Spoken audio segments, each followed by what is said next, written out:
Good evening, everyone, and welcome back to the Brian Crombie Radio Hour on Saga 960, digital marketing, and how you make a name for yourself and get your word out in this current world where it seems like we've gone through 8 years or 12 years of digitization in the last 8 to 12 months of the pandemic is clearly an issue that we're all focused on. And a friend of mine, an old friend of mine who I knew through the Mississauga Summit and the Mississauga Board of Trade, is an expert in that area. And so I reached out to him and asked him to join us tonight. Husam Jandal is with us. He is an internationally renowned business strategist and marketing consultant. He's based here in Mississauga. He helps businesses drive growth through innovative digital marketing and business transformation strategies. And it's a pleasure to have you on our show. How are you today? Thank you. I'm doing very well. Thanks for the invite. Excellent. So tell me, how did you get this business going? Digital marketing seems to be something that there's a whole bunch of people that think they're expert in it, and you really truly are. How did you become such an expert?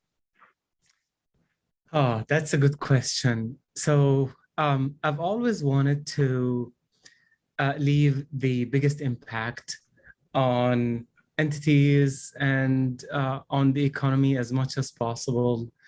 And this was even before I go to school, when I was quite young, a teenager. I really was thinking about how can I make the biggest impact, especially on businesses, because I believe businesses and the economy drive a lot of the things that we do day to day. And that's really what led me to, at that time, more than 20 years ago, to wanting to specialize in the digital marketing field. At that time, more than 20 years ago, it wasn't called digital, it was just called the internet. And at that time, the biggest search engine used to be Yahoo and AOL. Things have changed a lot since then. Yep, big time. But that's really what led me to decide to specialize in this field. And you said that you went to school for it. What was your education? I studied management of information systems. And later on, I ended up actually teaching digital marketing and e-business to master level students in Dubai and in Singapore, just because of the level of experience that I was able to acquire during the years of being in this field. Teaching it, that must have been interesting. It was different. It was fun. I don't mind doing it again. It was quite exciting because when you're working with students, you're constantly thinking outside the box. So we did come up with some innovative e-commerce ideas between myself and the students that I taught at that time. But yeah, and I also ended up training some of Google partners as part of my practice, kind of helping them to understand the different platforms offered by Google and how they can make the most of those marketing channels. A Google partner is an authorized agency that gets special support and access to Google platforms such as Google Ads, Google Analytics. Some of those are familiar for some of the businesses using them today. So those are called Google partners. They have to go through a certain level of certification, accreditations, and training. And I was really delighted to be part of that experience and really helping them make the most out of what Google has to offer. Fascinating. We're chatting tonight with Husam Jandal, who is internationally renowned business strategist and marketing consultant specializing in innovative digital marketing and business transformation strategies. We're going to take a break for some messages and come back more with Husam in just a minute. Stay with us. Welcome back to the Brian Crombie Radio Hour on Saga 960. We're chatting tonight with Husam Jandal, who is a marketing consultant and a innovative strategist that helps companies transform themselves primarily through digital marketing strategies. Husam, maybe tell me about some of the marketing and business growth strategies and how they've changed during the pandemic. Sure. Well, we've all changed during the pandemic, and businesses are no different. With the lockdowns that we've been through and the work from home concept that many businesses were very much forced to adapt to and adopt for their environments. They had to be innovative, and they continue to have to be innovative to make the most out of what they have, given the circumstances, i.e., the COVID restrictions in particular. For example, a lot of businesses used to spend significant amount of dollars on things such as events, conferences, trade shows, etc., most of which were canceled completely or rescheduled during the pandemic and even during these days. And what was the alternative to them, and is the alternative to them, is to further expand into the digital space, because that's really the only media that continue to be utilized, not just utilized, it had an exponential growth during the pandemic because it was really the only mean of communicating with, between businesses and their target audience. How does a business decide what channels to use when wanting to market? Well, it depends. I always say that you need to fish where the fish are. And I think I did write an article maybe 7 or 8 years ago, 7 things that you can learn from a fisherman, from a business and a marketing perspective. So at the end of the day, a business will have to fish where the fish are, i.e. where their customers are. For example, if a business is offering business products or services, i.e. in a B2B environment, they shouldn't be spending time on TikTok, for example. Right. And vice versa. If we're talking about a B2C or a business to consumer type of business, and let's say they're selling coffee beans, they shouldn't be spending too much time on LinkedIn either, if that makes sense. So you fish where the fish are. So let's talk about a restaurant in Mississauga. Where would they want to fish? Well, they will need to fish in multiple places and have the right bait at the right place. So, for example, they will need to have an excellent online reputation, a good place to hold and store the reviews that they receive from their customers, encouraging their customers to write reviews for them or record reviews in the form of audio or video files and having them published online. So managing the feedback from their customers and having it well presented on the internet is crucial. Of course, having presence on social media, on the relevant social media platforms such as Facebook and Twitter, and even TikTok for a restaurant would be a useful platform for marketing themselves. Search engines are a media that cannot be ignored, just because we tend to start our internet journey on a day-to-day basis through search engines such as Google and Bing, etc. Email marketing is also very powerful, as well as SMS marketing, which has risen a lot over the recent period. It kind of died a few years ago, and then it has risen again with more smart messaging through SMS marketing channels. So those are all kind of possible channels that a restaurant can use. Okay, and how would that be different if you were talking about a professional services consultant? A professional services consultant, they will need to make LinkedIn a daily venue for them to network, build relationships, connect with people who they know or people who are they are interested in knowing and establishing deeper relationships with them. So I would say for a professional service provider, LinkedIn is important. Of course, more importantly, is to have a home for them on the internet in the form of a website. Yes, having the different profiles that we individually own are good, including the ones that professional service providers have. But at the end of the day, they will have to have at least a holding place for who they are, what they offer, what they do, their experiences in the form of a website.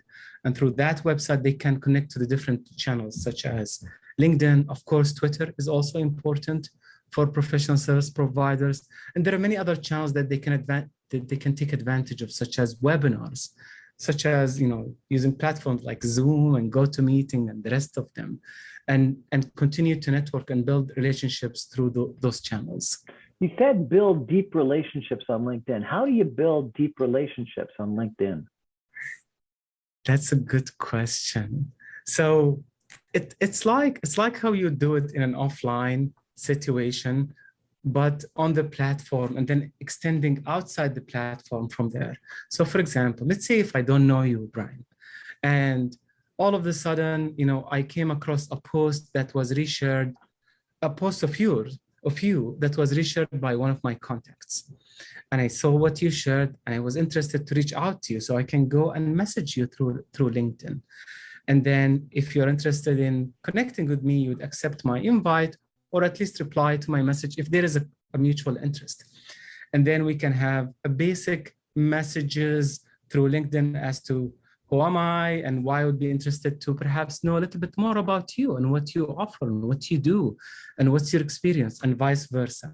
And then gradually, ideally, you will want to take that conversation off LinkedIn into a platform such as Zoom or an online meeting where you can really meet face-to-face virtually and be able to have a deeper discussions and continue to build those discussions moving forward based on the level of interest that you may have between you and the connection that you're trying to establish on LinkedIn. Okay, sounds good. What are some of the successful marketing strategies that people are utilizing today? Well, there are not tens, perhaps hundreds of strategies out there. I'll try to kind of highlight some of the common channels that every business should consider. As I said earlier, number one is their online reputation and their image. They really want to shine on the internet. When someone is especially looking for them in particular, they need to find a holding place for who they are, what they do, and why they are special in the form, for example, of a website or a Google profile where they can present what they do and who they are and the reviews that they have received. Another important strategy or channel is search engines. And again, I'm using these words interchangeably, channels and strategies. Each channel would require a dedicated strategy. And when I talk about search engine, I'm talking about search engine marketing in the form of search engine optimization. Here we're talking about the organic listings that we see when we search on Google or Bing, as well as the search engine ads that you would see at the top of the search result and sometimes at the bottom of the search result, where you can click to review the advertiser's offerings. Social media, again, being very targeted within these different channels to match your audience interest. Social media is essential, to say the least, because that's a platform or a collection or group platforms that allows you to share a lot more than what you could share on a website, for example. Things that are more engaging, interactive, attention grabbing, sharing the stories about your customers and your clients and your products and why people should be interested in what you offer, whatever that is. Email marketing is one of the oldest digital marketing strategies and one of the least utilized today, just because people either don't know how to make the best use of that channel, or they're just too afraid because of the regulations around email marketing. And of course, a business will have to be well educated about what they can do and what they cannot do on that channel, i.e. email marketing. Social selling and building relationships, such as the example we talked about on LinkedIn by a professional service provider, and going through that process and building relationships. Webinars is also another important channel slash strategy, because that's kind of a mean for simply casting a wider net to catch. And I like the Fisher analogy a lot, so please excuse me for using it repeatedly.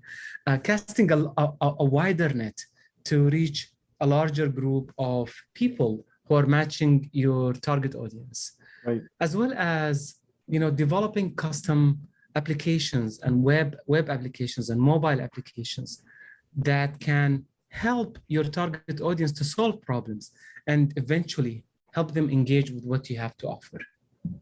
How do you measure your marketing results digitally? Measurement is a critical piece of marketing. And as they say, if you can't measure it, you can't manage it. And therefore, you can't even improve it. There are two types of measurement or metrics that a business should focus on. One is the micro measurements or micrometrics, and the other group is macro metrics. Micrometrics are typically channel specific. So a micrometric, for example, could be how many fans you have on Facebook, how many likes you got from a particular post. So those are all micrometrics that have to be measured by marketing professionals in order to continue to improve them. And the other group of measurements or metrics would fall under the macrometrics category.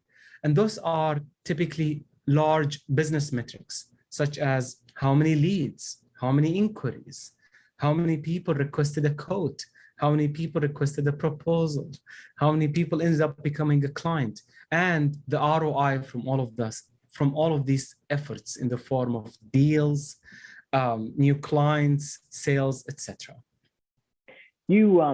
I follow you on LinkedIn and you post almost every day. Do you have like a rule that you're going to post something every day? I do. I actually create a monthly social media calendar. Every month, I spend several hours trying to brainstorm what my target audience would be interested in reading about and learning about. And I have a comprehensive content marketing strategy, which includes social media posts, articles, videos, webinars, and so on and so forth. And those activities are not necessarily to produce new business for me, although it's nice to have, but I'm quite happy at the moment as far as the number of clients and the business that I'm producing. But I continue to do so because I want to remain top of mind with my audience. I want to continue to be in front of them and for them to hear from me and for me to continue to share what I know and help them to grow directly or indirectly. You posted an interesting quote a couple of days ago that said, if content is king, then conversion is queen. What do you mean by that? I'm glad you noticed that social media post, Brian. Thank you. So a lot of people spend endless time producing content, right, left, and center in all formats, articles, videos, social media, images, infographics, you name it. But the challenge is that how to convert all of that effort into results, tangible business results. And that's what I mean by conversions, i.e. converting the effort that you put into content marketing by having people converting into becoming active audience and active advocates of what you are talking about and what you are promoting or communicating, and eventually becoming clients of what you have to offer and users and customers of what you have to offer as a business. So yes, content is king, but unless that king has a supporting and active queen in the form of converting that content effort into new clients and new customers, then that king will be quite lonely and may not do much. We're chatting tonight with Husam Jandal, a digital marketing expert. We're going to take a break for some messages and come back more with Husam in just a minute. Stay with us, everyone. Welcome back to the Brian Crombie Radio Hour on Saga 960. We're chatting tonight with Husam Jandal. He is a digital marketing excellent and a specialist, an expert in marketing and business transformation strategies. And he's got a bunch of awards and recognition that supports that. Husam, who are your ideal clients? I did work with all types of businesses from all around the world, from a one-man show all the way to Fortune 500 and some Fortune 100 companies that I was happy to work with. However, after 20 years doing what I like to do and enjoy to do, I realized that I enjoy working most with mid-sized businesses that are privately owned with the criteria of having the owners in the business and having a very strong desire for growth. If these elements are not there, I typically will have a misalignment between a potential client, and I would most probably not like or not enjoy working with them. I have to have the same objective as my clients, and typically that is growth, exponential growth. Exponential growth. How do you work with these clients? Do you talk to them every day? Do you email them every day? Do you meet with them in person? Do you do Zoom? How do you meet with them? How do you work with them? That's a good question, Brian. All of the above. Typically, I become an extension of the client's business management team. I usually become the trusted resource for anything that has to do with growth, with really helping the business to move to the next level up. I constantly stay in touch with my clients on a daily, hourly, weekly, and monthly basis, and we cover different things during these periods. That's how I typically work with clients. And of course, I use all of the available communication channels, mostly digital though. And how do you charge them? Is it an hourly or a retainer, or what's your typical charge? I typically evaluate each engagement in terms of how much effort I'll have to put into it. Looking at the existing infrastructure of their business, how much change will need to be done, and then I'll scope my engagement accordingly. And typically my fees are also calculated accordingly. What makes your approach unique?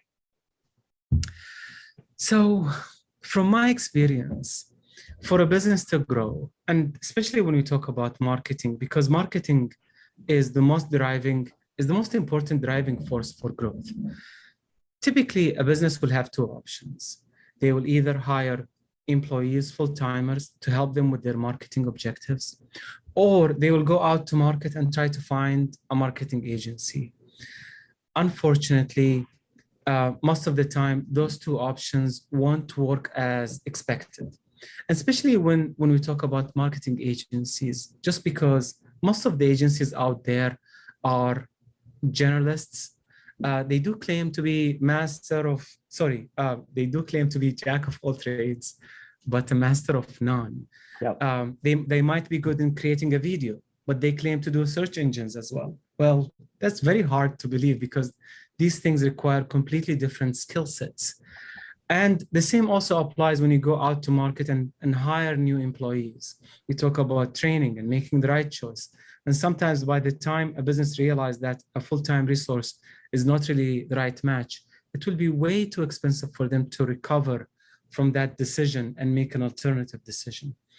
And that's why with my approach, I come in with wealth of experience, having worked with hundreds of businesses, and also being very particular about the growth objective. As I said earlier, if that objective is not strong enough in my potential client's mind, then I would probably want you don't want to do it. I don't want to do it for sure. Give us a sense of what you've been able to achieve with your client, with one client. Give us an example if you could. Sure. One of my most interesting clients, who used to be based in Texas, in El Paso. They are in the finance industry. And I started working with them back in 2015. And at that time, they were doing around $500 million in revenue. And in 3 years, and again, they meet my target market or my target client criteria, i.e. the business owners are in the business, they're wanting to grow, etc. So they very much entrusted me in that growth objective. And in 3 years, I was able to get them to the $1 billion revenue level. And a year later, they sold the business for a lot of money. I stay in touch with the owners who have retired and vacationing continuously. I envy them in a good way. I get to see their pictures on Facebook from all around the world having Fantastic. fun, and they have become friends. Excellent. Well, that's a good story. So let's do a little case study. So let's say you have a radio show It's on every night, and you've also got video casts that you post and podcasts that you post. What would you do to market it? Well, social media would be critical, but not just pushing the message, also making sure that you have active advocates as part of your network, because publishing great content is excellent, but that's not good enough. You need to have all the right ingredients, all the right pieces, like on a chessboard, that will allow you to have your movements, the desired movements happening in the right sequence. And therefore, you need to go beyond just pushing content to developing a network of advocates and making sure that you're also engaging with your audience, because social media is reciprocal. So for you to get the attention of your audience, you'll have to be also giving attention to what they do and what they talk about. So social media is extremely important. Email marketing is so unutilized by media broadcasters and media producers. So having a basic email marketing calendar put together for every single event, for every single production is crucial. I would say those are the basics. SMS marketing could also work quite well. SMS marketing? Yes. For example, really? hey, yeah, of course, with permission. Simple thing, we're starting in 5 minutes, show, and we're going to talk about XYZ. The beauty about SMS is that you can't avoid it. You simply can't avoid it. It will come into your SMS inbox and you'll have to look at it. And guess what? If they're interested, they will join. And you might be surprised of how many people will show up. So video casts and podcasts are different because they're posted there and people can download them and or stream them and watch them when they want. So it's not timed versus the radio or the live streaming that you've got to watch at the time. How does a podcaster advertise? Anything different? I would say they would probably be doing similar things. The timeliness of the production may not necessarily change the engagement from the intended audience. Having the fact that it's streamed or recorded, it's video or radio, if you have connection with the right audience, the most important thing beyond that, to get them to consume the content that you produce, is to communicate to them through the media that they prefer, whatever that is, such as email, SMS, social media, sending them a message, through social media, making sure that you're tagging your advocates on announcing new events or new productions, etc.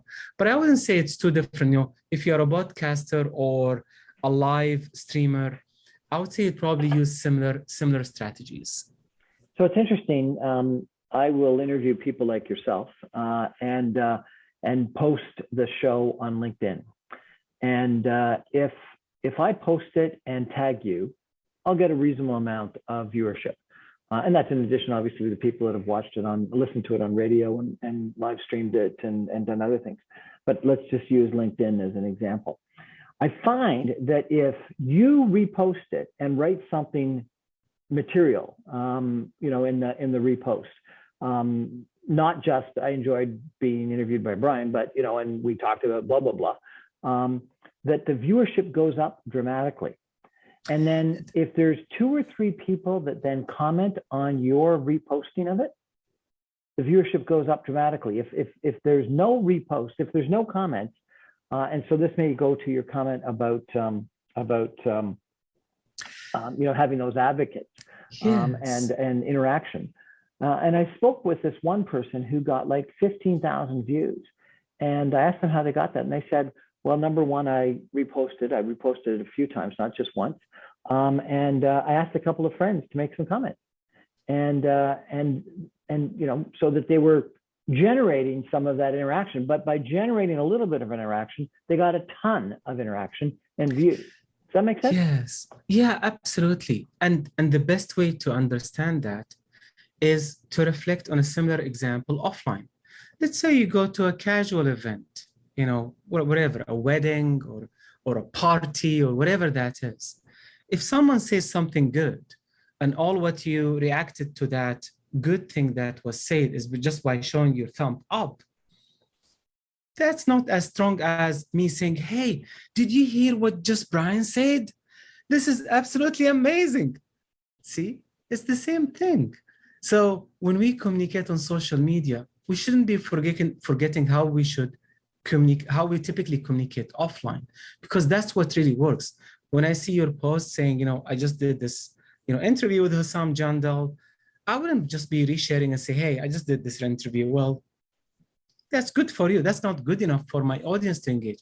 I would probably say, hey, I encourage you to watch it because we talked about a couple of things that are, that would really matter to you, especially that thing. You'll get the details through the video. So now I'm making it more intriguing and I'll become an advocate for you. So developing such advocates is crucial. And we tend to do that offline. Sometimes we forget that online and offline are the same. It's just different media.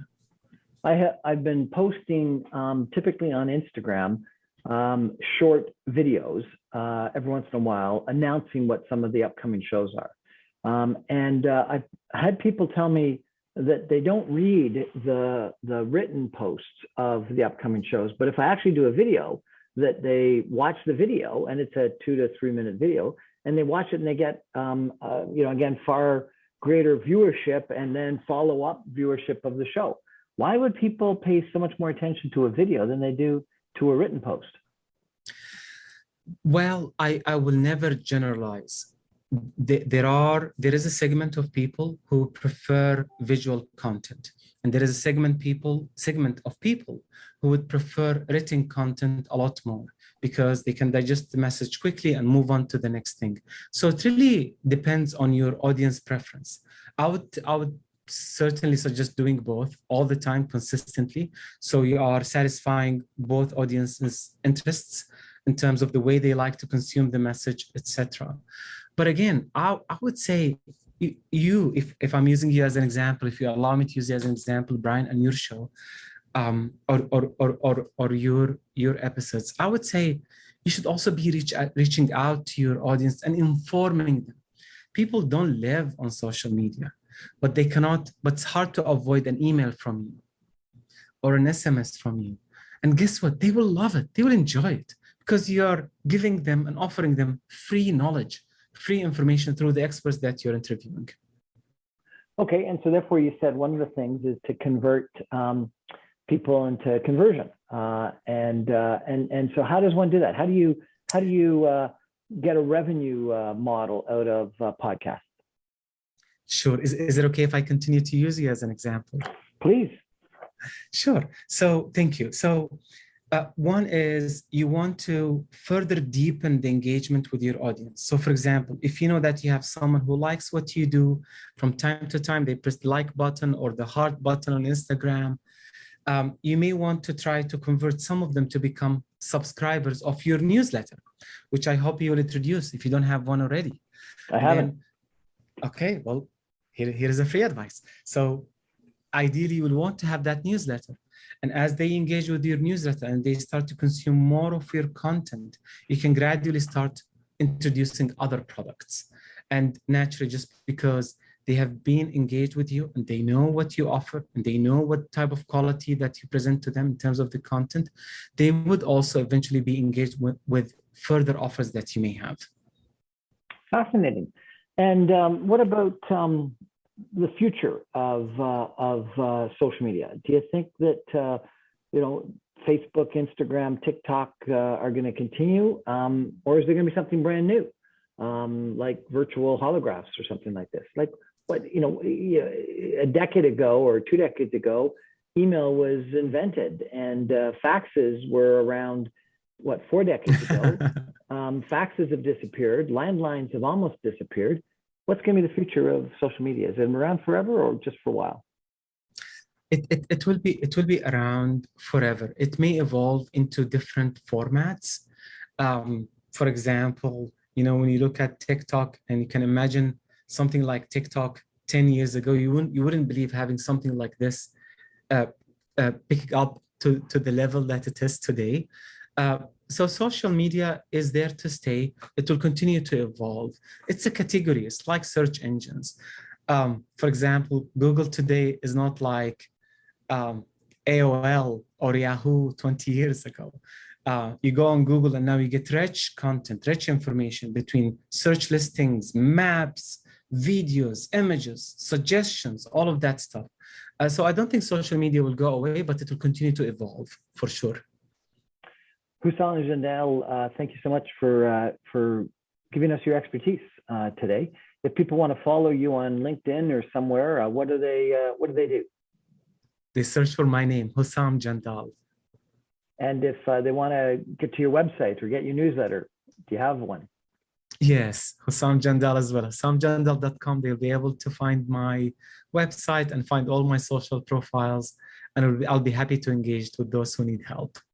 We're going to take a break for some final messages and come back with Husam Jandal with some concluding comments in just a minute. Stay with us.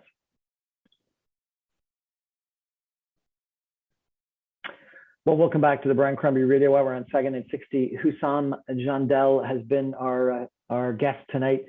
He's a digital marketing expert. He's a strategist. He's a transformational leader. He helps companies around the world do better from a marketing standpoint and from a business strategy standpoint and transform their business strategies. And he's given us a lot of, I think, really valuable ideas. Husam, you've worked with a bunch of different companies that have tried different marketing strategies, different digital marketing strategies, some that have been successful and probably some that have been less successful. What lessons learned have you got for us to sum it all up? I would go back to my fisher analogy or fishing analogy. What matters in terms of growth decisions for a business is that doing that one thing that will make a difference and making sure that before doing it, that you've done the homework to realize that that thing would actually produce the results intended. And that takes me to being super targeted with the company's approach about their target audience, understanding who's their ideal customers and ideal clients. Where do they go on digital media and elsewhere? What are their pain points? What's their, how do they think? How do they imagine or come to the conclusion that they need the help of a particular provider or a service or a product? And then making sure that everything is lined up in a well-engineered manner. I use the word engineered because that's really what makes the difference. Having everything aligned between what you offer as a business and what your target audience needs and pain points is the perfect advice that I can leave with our audience today. Awesome. Great. Last question. So I've been told that there is a perfect time to post on LinkedIn and a different perfect time to post on Facebook. What do you say? I think those are good general suggestions based on global statistics. But at the end of the day, I would go back to your target audience. Is your target audience an early morning risers or a late night owls? If based on that, then you can work accordingly. I actually was completely surprised. One day, oddly, I had a LinkedIn article published just around midnight. I think it was close to Christmas. I really wanted to get all of the things that I need to do out of my way so I can focus on the holidays. And I did publish at midnight. Not the Christmas night, I think the night before or the one before. And the amount of engagement I got from that odd article published at a very strange time, which I've never used, near midnight, was stunning. So at the end of the day, think about your target audience. When do they go use those channels, and make sure that you post at that time. Husam Jandal, thank you so much. Remind us your LinkedIn and your website. My website is husamjandal.com. And my LinkedIn is the same, linkedin.com/Husam Jandal. Thanks so much for joining us. Really appreciate it. Some great suggestions. Well, that's our show for tonight, everyone. Thanks for joining us along with Husam Jandal. I'm on every Monday through Friday at 6 o'clock on 960 AM. You can stream me online at www.960am.ca. You can get all my video casts on Facebook, on Instagram, on LinkedIn, and on YouTube under the Brian Crombie channel. And you can get all my podcasts on my website, briancrombie.com, on saga960am.ca and on Audible, Apple Podcasts, on Speakeasy. Thanks for joining me. Take a chance with me. Listen up to one of my shows. Really would appreciate the attention. Good night.